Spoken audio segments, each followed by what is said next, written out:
ഇന്ന് വരുന്ന വേറൊരു കാര്യം, എന്റെ പൊന്നോ എന്ന് നമ്മൾ തലയിൽ കൈവയ്ക്കുന്ന പോലെയാണ്. സ്വർണത്തിന്റെ വില ഇങ്ങനെ കുതിച്ചു ഉയർന്നുകൊണ്ടിരിക്കുക. കാശ്മീർ സംസ്ഥാനത്ത് സ്വർണ്ണവില ഈ മാസത്തെ ഉയർന്ന നിരക്കിലെത്തിയിരിക്കുന്നു. പവന് വീണ്ടും 54,000 കടന്നു.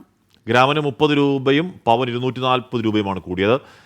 ഫിനാൻഷ്യൽ ഡെസ്കിൽ നമുക്ക് കൃഷ്ണ ചേർന്ന് ചെയ്യുന്നു. കൃഷ്ണ, ഈ US ഫെഡറൽ റിസർവ് ഇതിന്റെ പലിശ നിരക്ക് കുറയ്ക്കുന്നു എന്നുള്ള ധാരണ സൂചന ഇതൊക്കെ തന്നെയല്ലേ ഇങ്ങനെ കുത്തനെ പിന്നെ ഉയരാനുള്ള കാരണം? അതെ ഹാഷ്മി, തീർച്ചയായും രാജ്യാന്തര ഘടകങ്ങളാണ് സ്വർണ്ണവില ഇത്രയധികം മുന്നോട്ട് കൊണ്ടുപോകുന്നത്.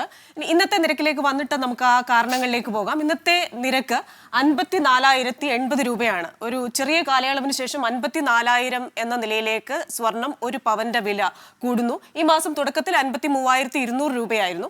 അതിനുശേഷം ഈ പറയുന്ന പലിശ നിരക്ക് കുറയ്ക്കാനുള്ള ഒരു സാധ്യതയില്ല എന്ന് വന്നപ്പോൾ അത് 52,880 കുറഞ്ഞു. വീണ്ടും ഇന്ന് പവന് 240 രൂപയും ഗ്രാമിന് 30 രൂപയും കൂടി 54,080 രൂപയും ഗ്രാമിന് 6,730 രൂപയുമാണ് ഇന്നത്തെ വില. ഈ മാസം മാത്രം സ്വർണം ഒരു പവനുണ്ടായ വില വർധന നമ്മൾ നോക്കിക്കഴിഞ്ഞു കഴിഞ്ഞാൽ അത് 880 രൂപയാണെന്ന് മനസ്സിലാക്കും. ഇനി ഒരു പവന്റെ വില 54,080 രൂപയാണെങ്കിൽ പോലും ആഭരണ രൂപത്തിൽ പണിക്കൂലിയും GSTയും ചില ജ്വല്ലറികളിൽ എടുക്കുന്ന ഹോൾമാർക്ക് ചാർജും ഒക്കെ കൂട്ടിയ ശേഷം നമുക്ക് ഒരു പവൻ സ്വർണം ആഭരണ രൂപത്തിൽ വാങ്ങണമെങ്കിൽ ഒരു 58,000 മുതൽ 60,000 രൂപ വരെ കൊടുക്കേണ്ടി വരും. അതുകൊണ്ട് തന്നെ വിവാഹാവശ്യത്തിനടക്കം സ്വർണം എടുക്കുന്നവർക്ക് വലിയ ബുദ്ധിമുട്ടായിരിക്കും ഇങ്ങനെ സ്വർണ്ണവില കൂടുന്നത്. ഇനി ഈ സ്വർണ്ണവില കൂടുന്ന ട്രെൻഡ് കുറേ കാലം കൂടി നിൽക്കാനാണ് സാധ്യതയെന്നാണ് വിദഗ്ധർ പറയുന്നത്. അതിന്റെ തുടക്കമാണ് ഇന്നലെ യൂറോപ്യൻ കേന്ദ്ര ബാങ്ക് അടിസ്ഥാന പലിശ നിരക്ക് 0.5% കുറച്ചത്.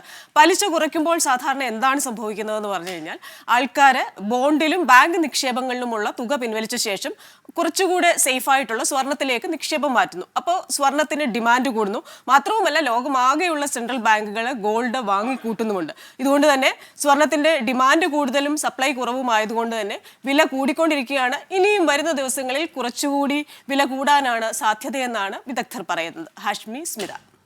ശരി, ഏതായാലും സ്വർണം മേടിക്കാനൊക്കെ ഉണ്ടെങ്കിൽ മാറ്റി വെച്ചോ. ഈ ദിവസങ്ങളിലൊക്കെ വലിയ കൂടുതൽ ഉയർന്ന വിലയാണ് അല്ലേ? സ്വർണം കൊടുക്കാനുണ്ടെങ്കിൽ കൊടുക്കുന്നതിൽ ആലോചിക്കുകയും ചെയ്യാം. അതെ അതെ.